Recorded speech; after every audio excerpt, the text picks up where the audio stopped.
Westside Radio. Welcome to Westside Radio. Julio G. I'm in here once again. It's going down. This is Episode.Two. Want to thank everybody who checked us out on episode #1. My boy Hazard.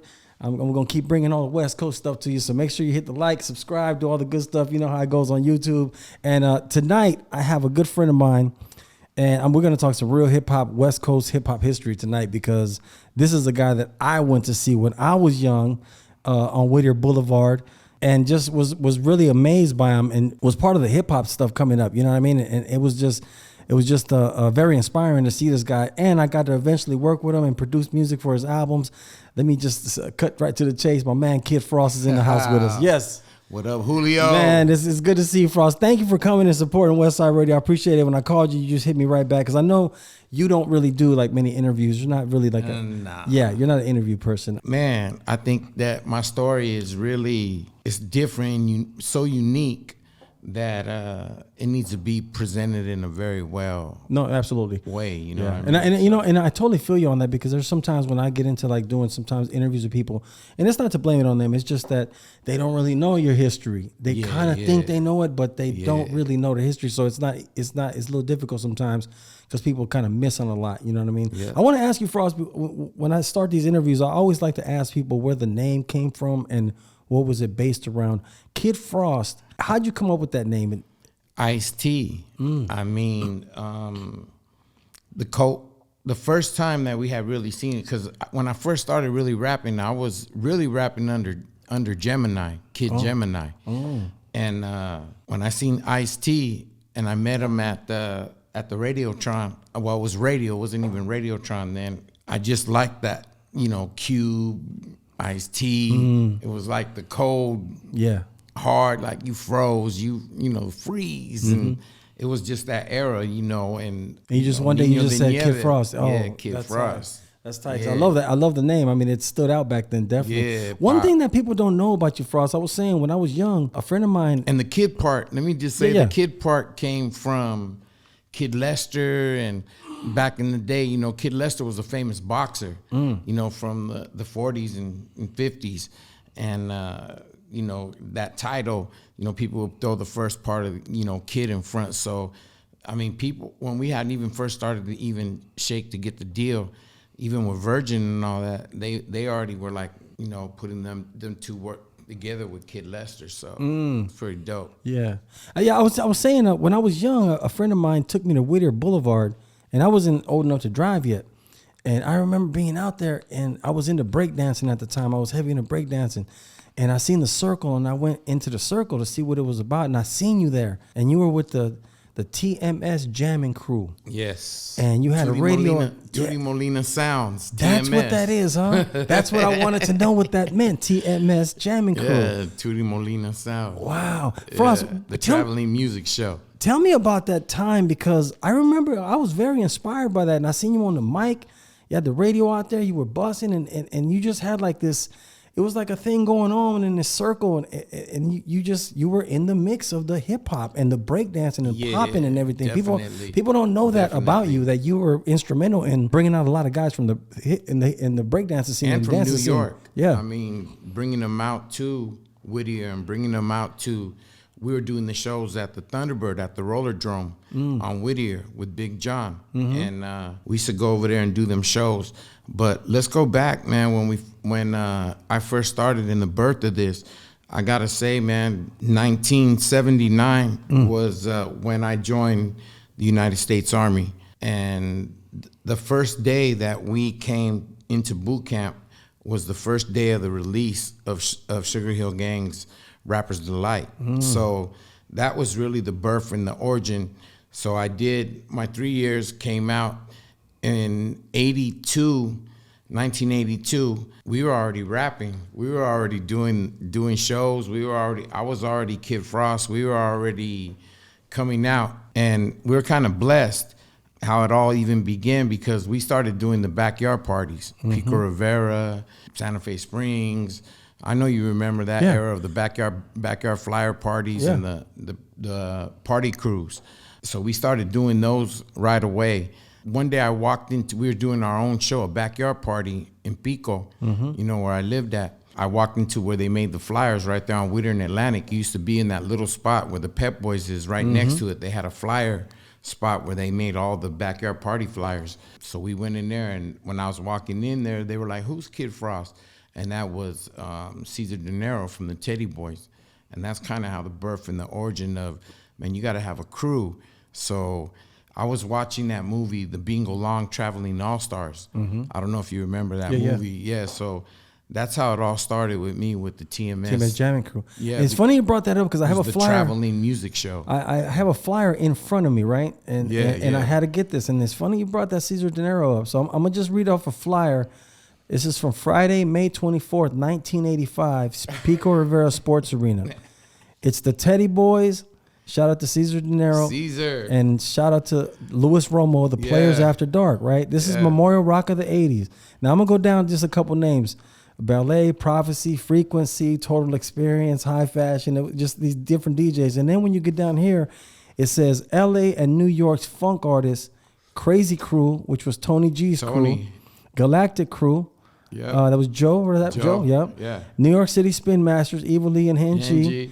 And then it says MC Kid Frost, MC Ice-T, Tommy Arenas. Man, that is a crazy day because if anybody remembers a part of hip hop, Ice-T, we brought Ice-T out to the Pico Rivera Sports Arena. If anybody remembers, is when he crashed his Porsche on the way home that night from the show. He got in a crazy car accident right there on the 60 freeway. Yeah. That's crazy. We brought that up because I was there that night, and I remember looking up because, you know, the way the sports arena was, and you guys came out and you brought out Ice-T. And I just like, I always tell people this. Original Kid Frost Syndicate. Yeah. Kid Frost introduced to me Ice-T to the Hispanic market. Because you would always used to always bring him out, and just like, and that's why the Hispanics jumped on him when. And I started bringing him out because he was bringing me everywhere with him. After a while, I was like, man, I started going to shows, doing shows with Ice, and then I was telling them about what we were doing in San Gabriel and the SGV because we were starting to lock it down. Tony was killing it. Yeah. Tony, remember? And then you had all the breakdancers. That's what I wanted to ask you too. How did that come about? Because you had Handyman, you had all these people around you. You got to remember, this was before they even gathered the movie Breaking. This was before they even went out. We gave them the actual blueprint and the imagery to do it that way. You know, Golden Globus to come in and do Breaking and Breaking 2. Man, it was diverse cultures of everything that we seen. We seen Doze in them in New York with the Rocksteady crew, with Kyriaki and Crazy Legs and all them. And you seen them, they were in like, you know, they were together. Yeah. So, man, we came out here, we started seeing how they were dressed. It was funny because at first we were looking at their fat laces. We didn't know what they were doing. And when I seen them right away, I went and I said, man, that's elastic. From how they do the elastic in the pants and all that. I said, there's the different sizes. And we went and got them. And my first Adidas shell tops had elastic and then tied to the bottom. I had just the regular elastic like shell tops. I was trying to b-boy. And then back then we were nuts, dog. We had the spikes and we were just, you know what I mean, really trying to emulate, you know, that style of just that unity of hip hop. And the dopest part of that era is we didn't have cell phones. We didn't have the beepers yet. We didn't have none of that. But it was crazy because everybody knew where the backyard parties were. Everybody knew where everybody was going after. If you were going to Tommy's out on Rampart after the club with Tony, or we were going to Ari's to go eat with Tony and all of us in the van with the big knock, remember, with Tony? Yeah. It was just that unity and all that. And plus, man, it had to be all the elements of hip hop. Yeah. Man, we were doing the graffiti, we were doing everything. Man, popping, breaking, the whole thing. Everything, dog. Frost, you are from, because when people hear Kid Frost, they always think LAraza on, but I'm talking before this, right? Oh, yeah. Because I grew up on you before this.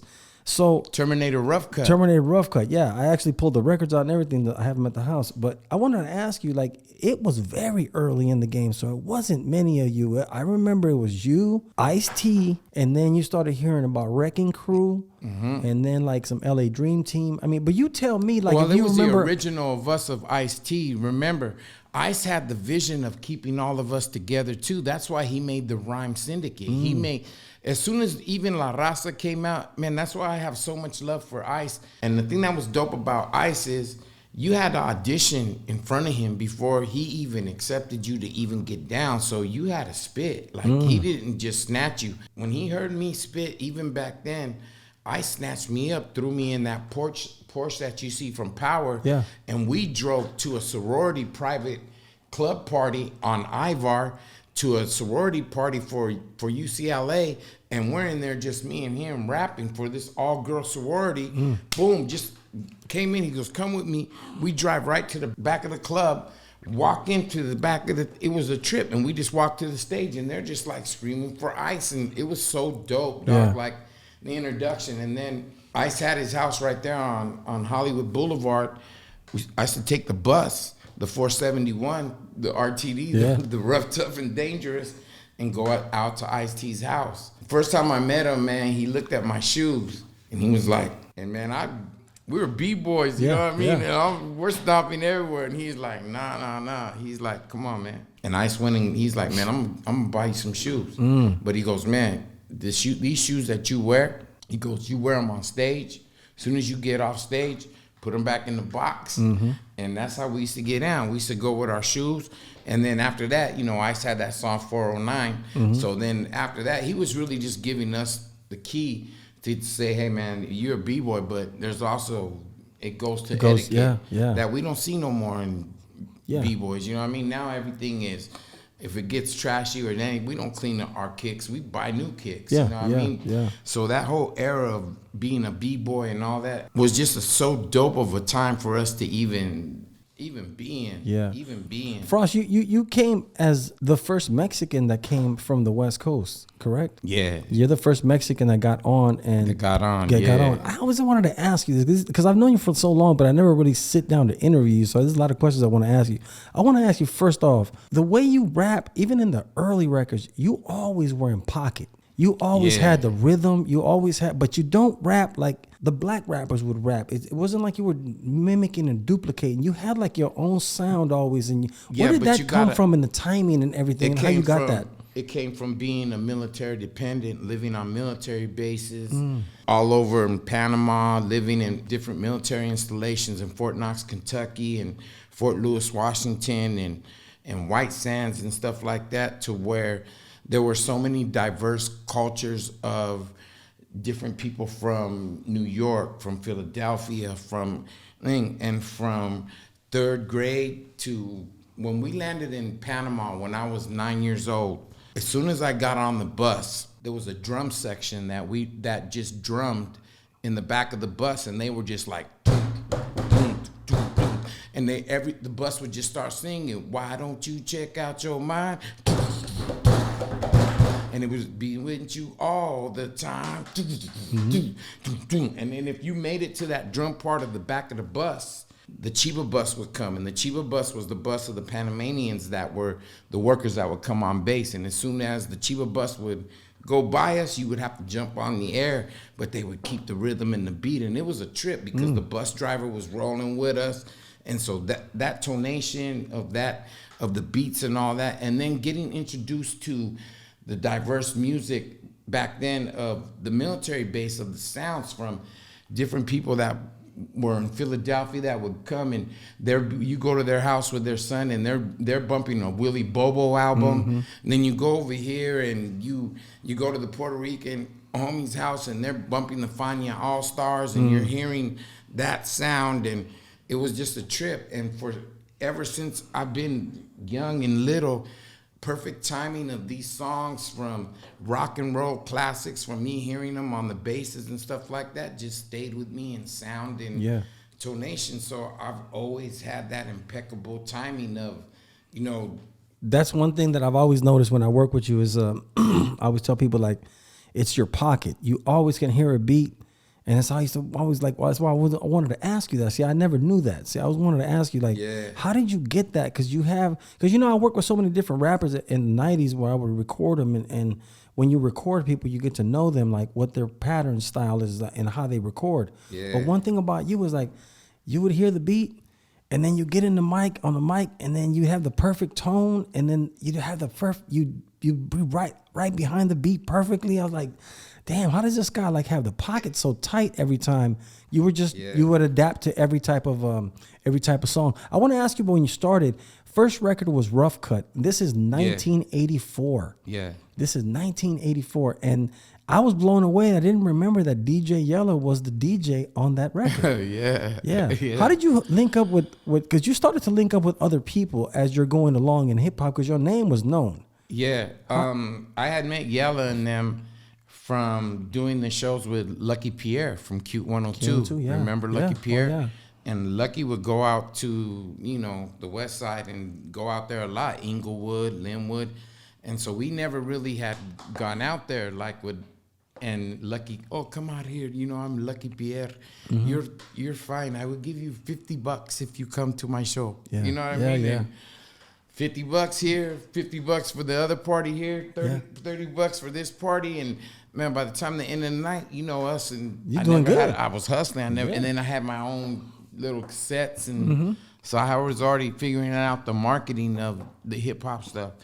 Lucky took us out there to a show one day, and like you said, the World Class Wrecking Crew was one of his groups that he had performing, and it was just like a Valentine's Hearts Day party. So, I seen Dre in the Sequence and the whole Get Down. Crew days. Were getting down. And they were killing it, dog. They were Clientele. Clientele. Wrecking Crew was popping. Yeah, they were. Yeah. Turn out the lights, man, when that came on. Oh, boy. Yeah. Give me some juice and Cabbage Patch. And they had a gang of records, bro. Oh, they would dim everything low, and you just hear that boom. Yeah.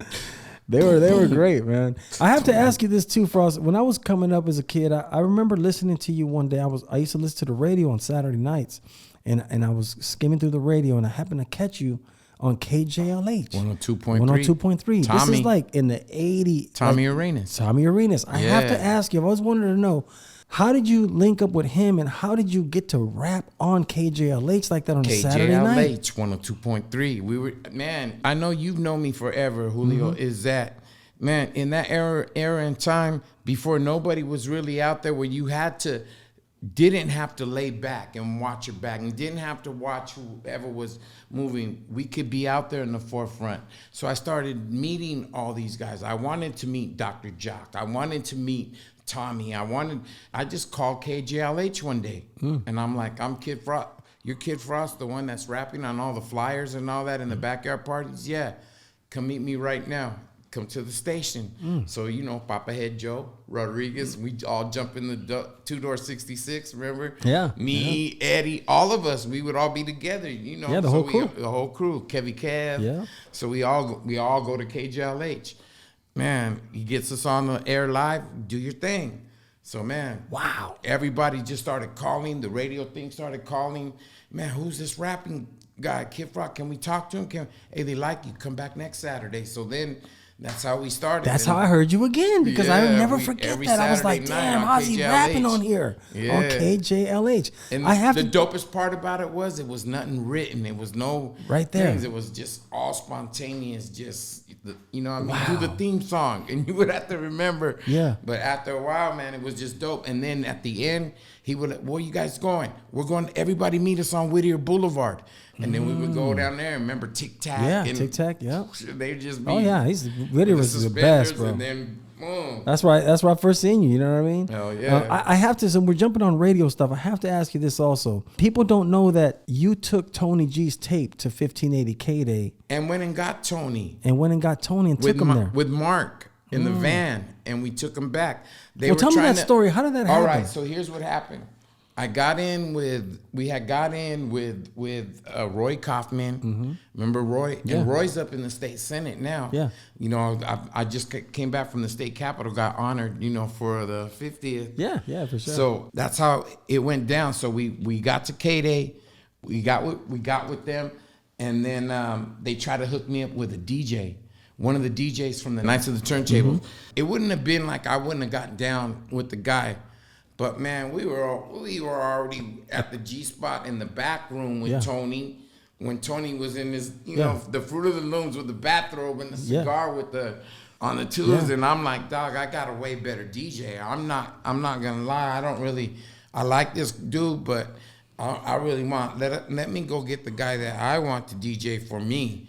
Wow. And that's how it started. We went right then and there. We left with Mark, and we went to Almani, picked up Tony, and brought him right back to the Alvarado up on the hill. Yeah, the hill. Yeah. Wow, and that's how Tony G got on 1580 KDAY, huh? Yeah, man. Wow, that is crazy for us. That is a crazy story. Want me to tell you another part of that era in time? Yeah. I put Rodney O and Joe Cooley. I formulated it for them to come together and become a group of Rodney O and Joe Cooley. Tony, I wanted Tony to do my first Lowrider Super Show in Phoenix, Arizona. This was before Kid Frost, LAraza or any of that. And Tony's like, no, Tootie. I can't go, Tootie, but I'm going to give you this number. And he gave me Joe Cooley. He goes, so I went to Joe Cooley's house in Compton, picked him up, and we took that 6-hour ride to Phoenix.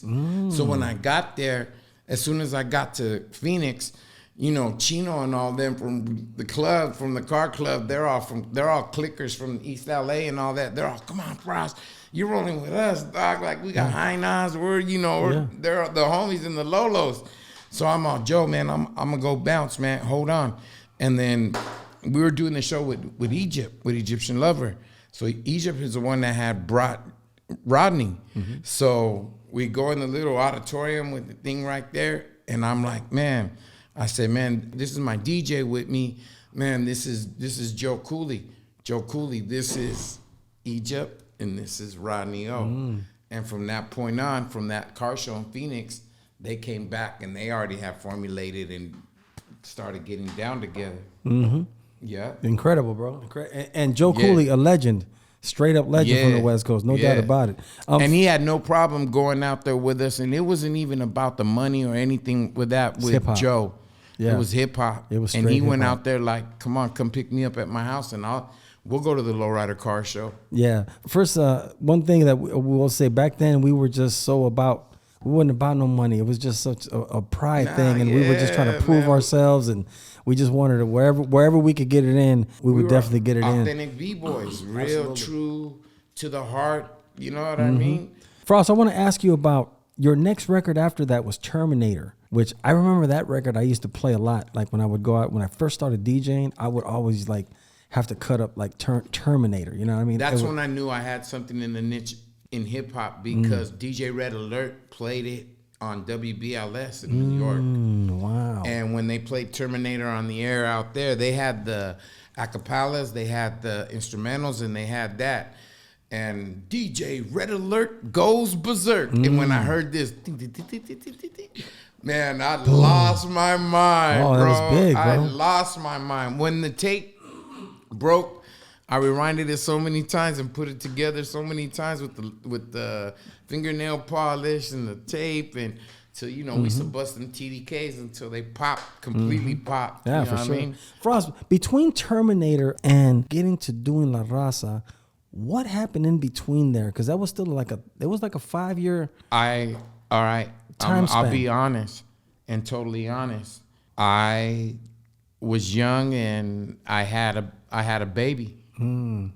That ended up becoming Elijah Scoop DeVille Molina. Yeah, you know what I mean? So great producer. Their parents weren't with it. We were there in the house struggling. The father took me to work with him in construction. They put me on a crew building houses out in Moreno Valley. And I really was working 3 jobs, trying to be that dad and trying to be that guy. And then the end of it, I joined the California Conservation Corps, and I went on a fire crew, and I was going to become a fireman. I was getting ready to leave the Friday before our good dear friend Tony G called me, and he said, Tootie, I need you to come to LA. I want you to come to my house. I met this guy. His name is Maury Alexander. He's a manager of artists and all that, and he just got me a deal with Universal. And he showed me, Tony G is so good. Firecracker, the Firecracker record.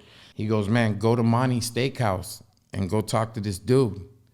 And I'm like, Tone, man, I'm leaving. Like, man, Tootie, you ain't gonna be no fireman. Nah, you're not gonna be a fireman. And he started getting mad at me. He's all, come to the crib. And when Tony has that sternness to him, it's something that commands you to not only to listen to him, but it commands a part of a different respect where, you know, he's been in my backyard with my grandparents, with my grandma and grandpa, and he's, you know what I mean? Like he was somebody that was really mentoring me along, and he never left me out of anything. If World on Wheels was cracking, and we didn't have these cell phones like we do and all that now, we were on landlines. He'd find you. You know, grandma, Tony's looking for you, Tootie. Tony called right now. He wants you to go to World on Wheels. World on Wheels. Yeah, he wants you to go rap at World on Wheels. Wow. So I remember Tony, and we were broke. Yeah, Tony was I was broke. Tony was he was fresh off of doing Mellow Mayonnaise because I had introduced him to Mellow at that time, and that's when I remember I was there when he was like, I need to get Frost. I need to call him. And he was like kind of hyped because he had got this going. And he's like, oh man, I gotta call Frost. And then I remember when he played me the LAraza before you heard it, and I was like, oh man, it just sounded so crazy. He actually played me both. He did play me the Evil Ways. He did play me the Mellow track. And I'm gonna be 100 honest. I would have wrote that track, but it never would have been anything about a chick or a thing. It would have been talking about the streets and the evil ways of people, of how, you know, malicious stuff. So I would have never done the record justice. And everything falls into pocket the way it does. The way we got shot from Maury, it was Booyah, Mellow, us. So that whole time, Tony already had the vision. But Tony, at that time, remember, he was on the bus with Young. Yeah, Young MC. And on the KRS-One tour and all that. When I was living in Moreno Valley, he called me to go to the Orange Show. And I was like a concert goer, bro. At the end of the show, I was yelling, Tony, Tony, from the back where I was on stage. Now I know, like, you ain't, there's no way. Frost, I was yelling your name in the concert the whole time. You didn't even look at me. And I was right, and I'm like, I did not see you, homie. Yeah. Now I know, like, you know what I mean? And then in the end, I see Tony on the bus. And then he saw me. So then he came up to the gate and he's all, Tootie, man, we're leaving. You know, they were going on Phoenix and all that on. And that's when he told me, man, go and there's these kids. I just taught them how to work the drum machine. I need you to go to Bakersfield. Their name is Eric and Nick V now. They're called ENV Productions. ENV, which is the Baker Boys now, the people that know, That's because they produced on your first album. I have to ask you about that, Frost. You get out of the Terminator situation, you get into LAraza, and it's like you reinvented yourself. It's like Terminator and Rough Cut. It was like you reinvented. How did you come up with because we Hispanic causing panic and that whole like concept of the cover of the album? It was so unique to you and so original to me. You know what I mean? How did you come up with all that? Ice-T, again, I think has to take a little bit of the credit for that part of it, because he always told me, like, you're dope. You're always gonna be with us. You're dope, but you have to find your own lane. You know, and I was like, what are you talking about, Ice? And he said, man, just think of a bowling alley. And he said, we're all on different lanes of the bowling alley, and all of us are throwing our ball to throw that strike, to throw that down the middle, to be that guy. And he said, man, you have to find what makes you unique with your people. What's your identity that shows them that you're different? At that time, the Lowrider magazine was dope. I had it in my pocket with the Cuvo magazine. I don't know if you remember that. Cuvo. Oh yeah, of course. So I pulled the magazines out, and that's how basically Cuvo, Aquí Estoy, MC Kid Frost. I was blessed to meet a Chicano arts major. And this Chicano arts major, he was Colombian, but he had studied all the Mayan, Azteca, Hernan Cortez, Montezuma I, Montezuma II, how Hernan Cortez came in and crossed the two, brother, and he's breaking it down to me about what's going on. So at that same time, I'm taking that in. I'm taking when we were watching Chico and the Man and watching the little cholo with the beanie walking by with Gypsy Rose. That's all hitting me. Everything from war to everything at that time, and I'm all of a sudden, Cuvo, aquí estoy, MC Kid Frost, yo soy jefe patrón, you know what I mean? Contrary to what anybody says, no ghostwriters came into anything or anything, and these guys, I don't ever consider them, if you even consider some of my dear, good, closest friends that have been with me, that wanted their opportunity and chance to get in the music thing, and their only outlet was through us to come through, was no different than, like you said, when we were with Handyman, who still to this day does all my graphics, does all my posters, designs all my stuff. I got him so many jobs and things with the LA County fairs and stuff like that. So that camaraderie of us still being together, me and you, knowing each other, even from the apartments over there when I was down on one knee with Fred and you guys holding me up. Hey, some people come and knock on doors for sugar and different things, man. Hey, you got a joint? Or for sure. For sure. And I'll come to your crib. Yeah. Come in, Tootie. Yeah, for sure, man. Yeah, so just that camaraderie. That's what I'm trying to say, is that those real, true, to the core heart friendships that we kept to heart, like Tony and us, for us after the fact to go in and be able to create that situation, because Tony created that situation for me. I have to be totally complete honest. He's the one that made the call. He's the one that was sat there at Monty's first with Maury, and Maury telling him, man, you should bring any artists that you know like that. Well, who did he come and grab? Me and Mallow. You brought Mallow. Yeah, I brought Mallow, And man. Frost, I got to ask you this too. One thing I liked about you is that I don't think that people understand about you is that you don't do gangbang rap. Your music is not about, we gonna gangbang on you and gangbang. When you really listen to your music was about unity, getting together, even squashing beef, no sunshine. No, the biggest one that they think is a gang song is just like, stop the violence, or just like, you know what I mean? It's telling you, man, like, you know what I mean, that you're gonna do nothing but time, man. And it's sad to see, like, after me being in this game 39 years, to see some of the homies that went to prison and went off doing life and then to see their kids. Yeah. My dad used to bump you, and now he got out of prison, and now he got cancer and he's gone. Wow. And all that time, and the stories like that I hear, around traveling and going from here to Florida and back and doing these car shows and stuff. And man, I've lost and seen a lot of people fall along the way too, man. Yeah, that's why I say I like that about your music. When you really pay attention to it, it never was about a promotion of the streets. It was more like letting you know. Yeah. And if it wasn't that, it was La Familia and then a Latin Alliance, and everything was about getting together and working with each other. And another thing that you've done that a lot of rappers haven't done, you put a lot of people on in the game that people don't know. Like, contrary to, they don't understand that. Like your second album, you had Cartoon do your cover. Yes. And that was early before people really knew a cartoon like that. What made you have him? And you know who he has became today, but like you were the first. Yeah, well, Cartoon had Zuki Tunes. Back then, he had the house with, his dad was a printer, and his dad had the house on the 605 freeway before they knocked all those houses down. Remember where Eazy had the house down from Cartoon and all that too. So his dad and them had the house right there. Tunes used to come and call us. Hey, where you at?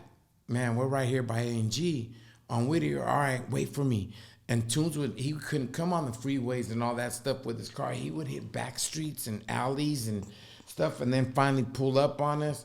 And man, I drew this, and I was like, man, that's badass, dog. You should get into tattoos. Nah, man, I'll never do tattoos. And now look at him now doing some of the dopest biggest tattoos. Yeah, absolutely, man. Absolutely. That was so groundbreaking. Yeah, you was putting people on, man. Dope graffiti artist, man. That second Tunes was a dope graffiti artist. Incredible, all the way around, man. No doubt about it. Shout out to Cartoon, man. Hex too. Shout out to Hex, legend. Hector Rios. Yep, legend. Hex right just there. did my piece. Yeah, I seen that. Yeah, beautiful piece he put together. Which officially makes me the largest Chicano rapper in the world. Absolutely. That's 26 feet tall. Yeah, that's right. No, that's absolutely right. I have to ask you, Frost, Eastside Story, your second album, you had. That was us. That was me and you. Yeah, that Eastside Story. We recorded. We did a lot of that on the back of a tour bus on a Stevie B tour. But you had MC8 on there, and you had Gangsta Red, rest in peace, from Booyah Tribe, right? Yeah, rest in peace. How did you get MC8 and like, because it's before like, any Black and Brown, and this is the thing too that they don't really acknowledge or even say, is that the unity of us. you know, showing like, you know, us diverse cultures and diverse things, it only made sense that he was going through the same kind of things and same adversaries. We were really getting pulled over outside. You know what I mean? We were really rolling and getting pulled over. Because y'all had whips and money at the time, young, and nobody had seen that yet in LA. Like, you know what I mean? The kind of cars. And how did you get MC8 though, Frost? How did you meet him? How did that even happen? From just like doing the different shows. And I think we did that Westside Connection thing at the sports arena with Cube and all them, and they let us open up for that event. And man, I always like MC8. I just always like his voice, his tone. Yeah. And so, man, I just got his number right there, and I was like, man, I got a song I really want to put you on. But it's live drums and live instruments because we were doing all the live stuff.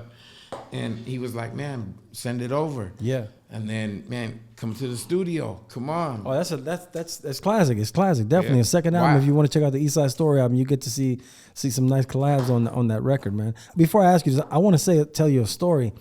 One day we're at the studio and Greg Mack, they used to be our boss at 1580 KDAY. He calls me and he says, hey, Tony, Julio, man, I'm bringing Eazy-E by your studio.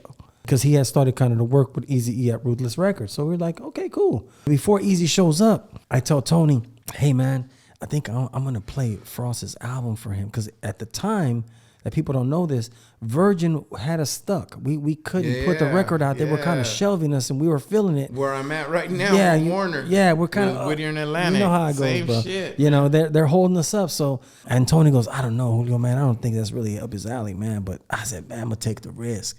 So he comes, and I had it on a DAT. We had about 6 songs. I played him like 3, but I was standing up, Frost, and he was sitting down at the G spot at Tony's mom's house. You guys called me. Yeah, and I Call said, him on the phone. And I said, I played him the songs, but man, Frost, he's not really.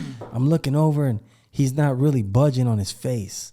So after the second song, I go, oh man, Tony was right. Maybe this guy's laughing at me. Right? Like, what is this bullshit? Right? He's not for him. So whatever. He doesn't say much about it. Cool, thanks, man. Cool. He leaves. 2 days later, he calls.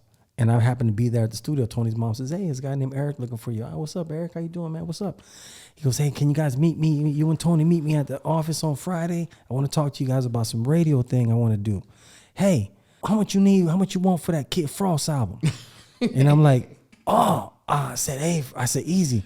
We're like $100,000 into it with Virgin, but man, that's all we needed. Man, man. He said, I tell you what, I'm gonna give you 150, get you out that 100, and I'm gonna give you 50, and then you, Tony, and you and Frost divvy it up and record 4 more songs. I said, you can get us out of that? He goes, yeah, I'm gonna have Jerry put on it. And guess what? Eazy was a man of his word, rest in peace. He got us out of that deal quick. Yeah. And before you know it, we recorded La Familia, and we recorded. But wait, the money went up because remember, he came to Moreno Valley to my house. He brought me that sedan DeVille, the Cadillac, and another 50 racks in that tail. So he was like, hey, man, I don't know where to park this car. I don't have nowhere to put it. He's like, man, can you just keep it here for a little while? And threw me the keys to the car. Drove all the way to Moreno Valley from Sherman Oaks or wherever. So he was on it. He was dope. Yeah, one thing I noticed about him that he really respected you. He gave me a Cadillac. Yeah, he really respected you, Frost. That's one thing. He talked highly of you when you weren't around. Like he really liked the project, and he really wanted you to win. Like he was with you. But I want to ask you. He was gonna do Ruthless Latino. Yeah. He was gonna really pull us in to really do some major shit. Slow Pain, AOT, he was like, just everybody. wait. He was like, just wait. He goes, man, as soon as I get back from New York, he goes, man, we going in the studio to do Smile. We had Smile Now, Die Later, all the stuff ready for him to go on. Yeah. We didn't scratch those songs. Do you remember your last conversation with Eazy? Yeah. I got this little bronchitis in my throat. I'm going to the doctor Sunday. I just got back from New York. We got some major things going with Ruthless Relativity, Grumblatt and Coltrane, where they're all on it. They loved Eastside Rendezvous. Yeah. They wanted to really do something big. They were waiting. He's all, man, just let me clear this out of my chest. This little bronchitis I got, and I'll be in the studio with you, and we're gonna finish the album. They were the last 2 songs of we were gonna do. Yeah, man. And that would have blown us, because at that time there was really nobody that had really coincided with the thing. He had done the deal to do the, you know, Toker's record. Mm-hmm. And he told me, yeah. And then he was like, man, we about to really go in. You know what I mean? At that time, he was already having, you know, he was already pulling up and had Bone Thugs at that G spot with us. They would just sit in the car smoking with us. And we had a lot going on at that time. Absolutely. I have to ask you this also, Frost, that I was curious about. When we were coming up, like, you would always bring like somebody from up north.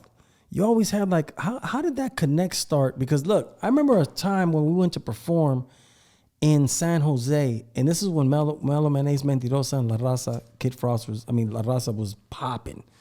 And I remember I'm not a gang member, so I didn't really understand that there was a little issue going on between Southern California and the Northern. North and the South. Yeah, I didn't really understand it until I went with you, and they were a little disrespectful, but you figured how to work through it. How did you do that though, Frost? Because you used to bring like dudes from the Bay all the time to the studio, and you had like a lot of connects up there. How did you like still function up there and able to work like that? Because did you meet Baby Bash up there? Well, because I would go to a different part of the Bay that was just a little bit different. Vallejo, you know what I mean? Santa Rosa. From that is really even being around, meeting the Pop Lockers. That's how we really started really going up there. And then we started doing Fresno Fresh City Groove with Alan from Central Sounds.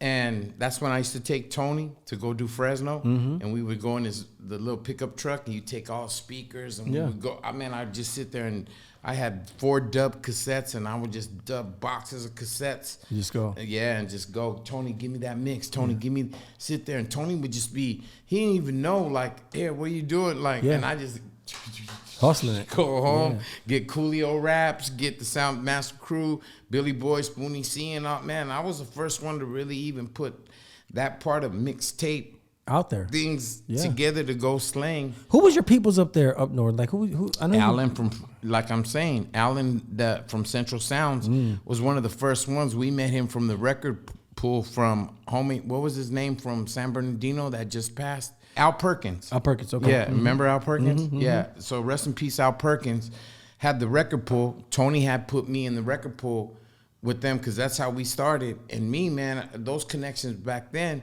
were big things to me. Like, oh, I'm meeting Al Perkins in San Bernardino we're going to Mount Vernon to go pick up these. He would be like, man, you in the record pool. And I'll be like, man, I'm just a kid coming out there to grab all these records. Yeah. And I would just go through them and learn them, man, Mantronics, and just listening to Boogie Down Bronx, and just hearing these sounds and tonations and be like, dang, man, this is dope. This is so dope. That was really like the first part of us really coming together and really doing it was from that. Yeah. Hell yeah. I want to ask you also, Frost, about Tony G.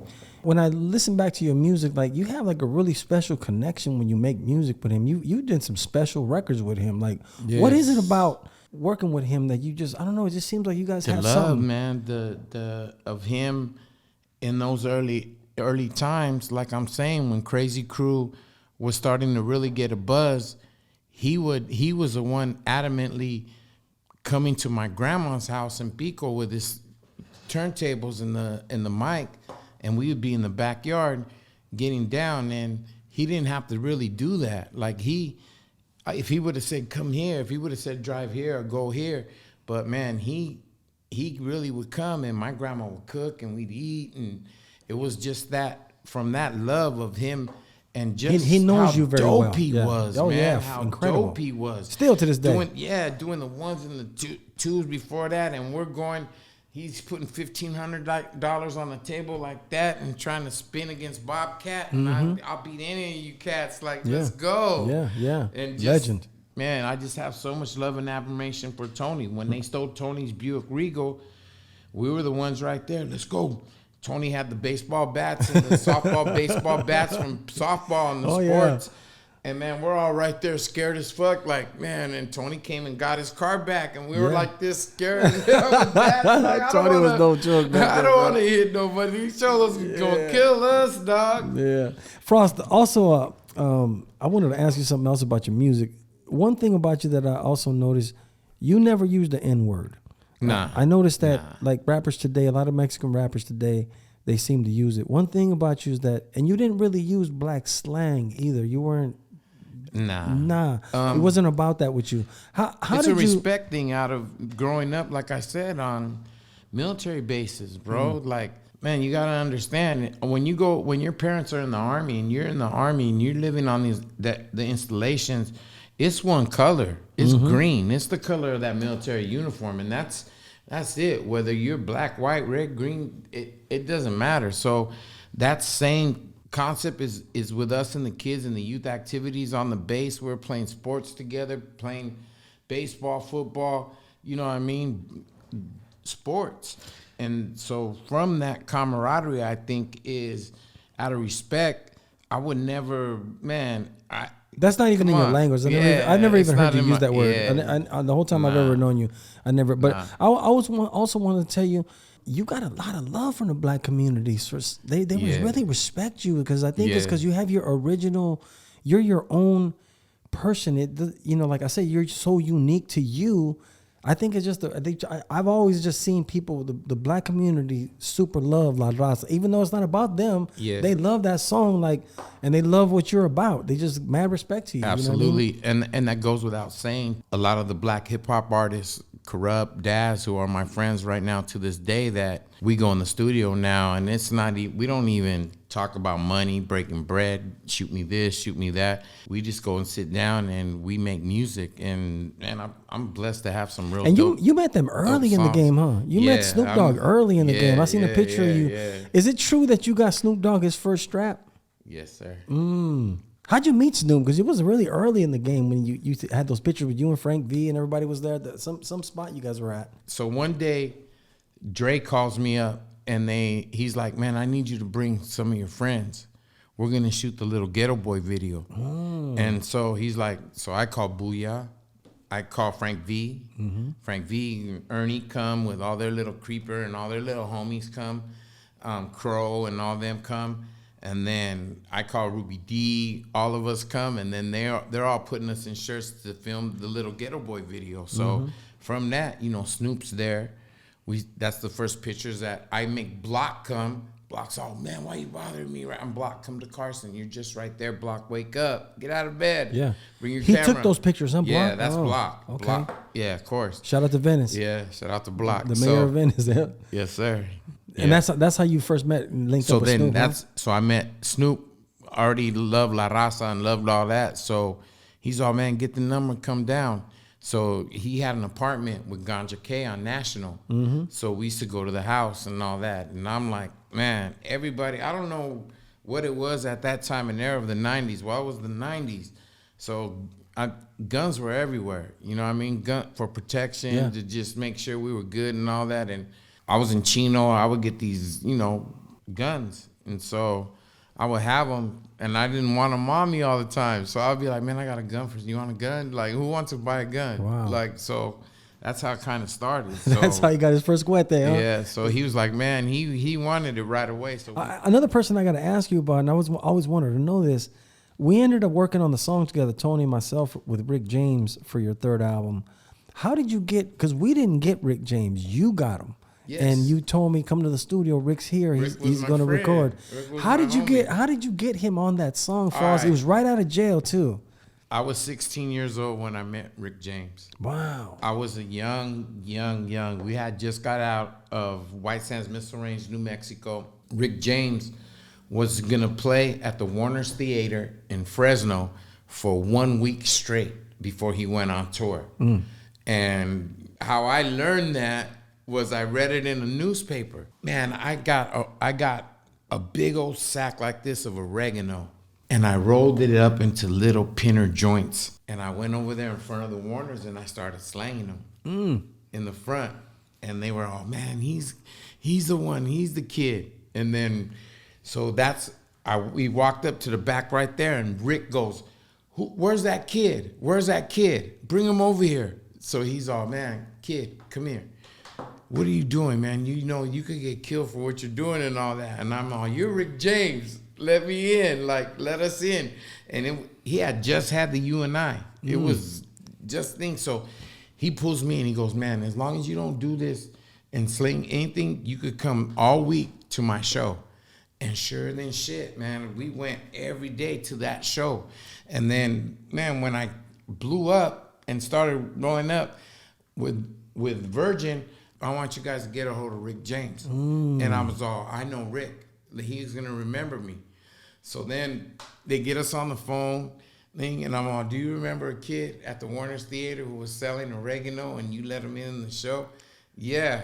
He goes, that's me, Rick. And he goes, what? Man, he goes, I'm going to be in Hollywood.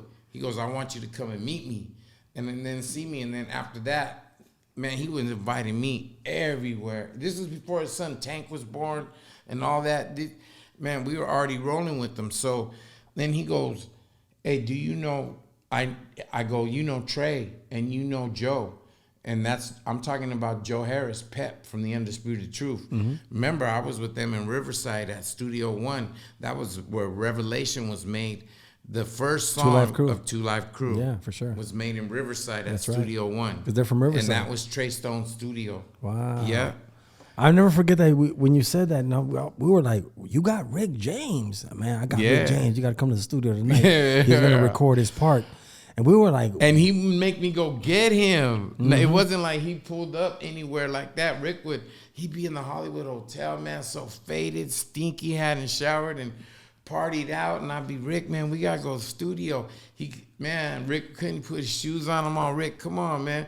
Owed the homie money. I'm on, man, y'all better leave him alone, dog. Come on. Don't make me call my homies. Yeah. Like, you know what I mean? Like, it'll be on. Frost, I want to ask my last question here, and I'm just so thankful for you to come on. We can go on for hours because you got so much history. I want to ask you about the American Me movie. I remember seeing that for the first time, and when your song comes on, it just was so perfect for that movie. It was just, to me, it made the movie because it took it all the way to the last thing, and it was just perfect. How did that come about, and how did you get that in the movie? And you also had... If I'm not mistaken, you had Edward James Olmos on the beginning of East Side Story. Is that correct? Yeah. He's the intro, right? Because he's talking through there. But how did give me the story? How did you get that song placed so perfectly on that soundtrack and the song itself? He reached out to me. Edward James Olmos did. Edward James Olmos did. He wanted me to come to Universal to the back lot, sit in the movie theater, and watch some scenes from American Me that had no sound, just no music beds. And so hearing that with the raw impact of the dialogue of how impactful it was hit me right away. And I'm watching, and they wanted me to do the Animal song. Don't let me be misunderstood. And they wanted me to get that song then and write a song about what I seen from those scenes in the movie. And I was like, nah, I think I have a song for it already. And this was a trip because me and David Hobbs are the ones that came up with No Sunshine from us going through oldies and me being on the military base of the Undisputed Truth with that of being, you know, like hearing all these records. I was just listening to, like I said, during that time. And then when the Bill Withers thing, and it just, when he thing, I said, I stopped right there. And I said, David, that's the one. And it was a trip because Mr. Mix drove from Miami in his Jaguar all the way to East LA just to work with me. Really? With his drum machine. That's how it started. When he got there, Artie jumped out and waxed and cleaned his car because it had the bugs and it was crazy, bro. Like, did you know Mr. Mix already from back in Riverside days, or did you? Yeah. Oh, you knew him. Oh, so you guys already had from Studio One. You guys knew each other already. Yeah. Okay. Yeah. Because it was weird when that song, when I found out he produced it, because I would have never thought Kid Frost and Two Live Crew, like the Mr. Mix from Two Live Crew, produced No Sunshine. And then I was doing shows with them too. So we were doing all the celebrity theaters. Remember when we did the Anaheim with the revolving the stage, and then we did it in Phoenix, and then we did Two Live Crew at the Thomas and Mack in Vegas. So we were already, from that after too, we were already doing shows. And then Trey and, like I said, Pep, Joe Harris, the original singer of Smiling Faces, was making sure, because of them from Studio One, that we were really keeping like there. From there, man, that is where I got to meet some of my heroes that I would learn from the military bases. And then I don't know if Wishing Into Existence had me sitting down with Bootsy, had me with Undisputed Truth, had me with War, had me with Bobby Espinosa from El Chicano, and then with Tierra, Malo. Yeah. Like, just imagine, like, we really got to, our release right there with LAraza. Bobby Espinosa was right there the whole time with us at the party and everything. So to really have that, it's one thing to sample your heroes and to grab their music, but to have interaction and breathe air with them in the same room and interact with them like Rick James, and to have these blessings like that was amazing, bro. Yeah, like, absolutely. Really. Absolutely. East Side Story, Smiling Faces, and to have Joe Harris, the original singer, sing it. It was great to listen to those songs. I had to go back and listen to these albums just because, I was doing to do this interview. I was like, but just taking it, especially the East Side Story, I was like, it just brought me back to like that time. I'm like, oh man, Frost was on his, especially like I said, when I heard MC8 on there, I forgot. I was like, damn, this record is hard, man. He had some hard records, Frost. What do you got coming out now, Frost? Because I know you've been working on projects. What do you got before we go? I want to let people know. Man, we got a lot of music that we're sitting on, polishing, working on. I got an album I've been working on with Casino that we've been really working on, the DR project. And then we just jumped into a lowrider comp. I'm doing a lot of stuff with the lowrider community still, man. We've been doing the lowrider car shows now since 1983, and still with the same magazine, the same march. We're working now with the original lowrider with Joe Ray and them now, and Kyle and them, and so we just sold the deal up yesterday, as a matter of fact. Good, man. I'm booked till October already. You need your own weed line, because you have always smoked the bombest weed, and I always tell people that the first person I smoked like the bombest weed was with you, and you were the first person that, like, I used to smoke just hood weed like sass and whatever you get your hands on, whatever. But I remember the first time you smoked me out and I took like a hit or two of something you had, and I was like, wow. That's what made me from there on look for bomb weed, was because of you. Yeah. How did you start with that, Fraud? Where was your first connects like that? Because you always have had the bomb weed since 89, 90 at least I can remember. Where did that come from? Humboldt County. Humble, huh?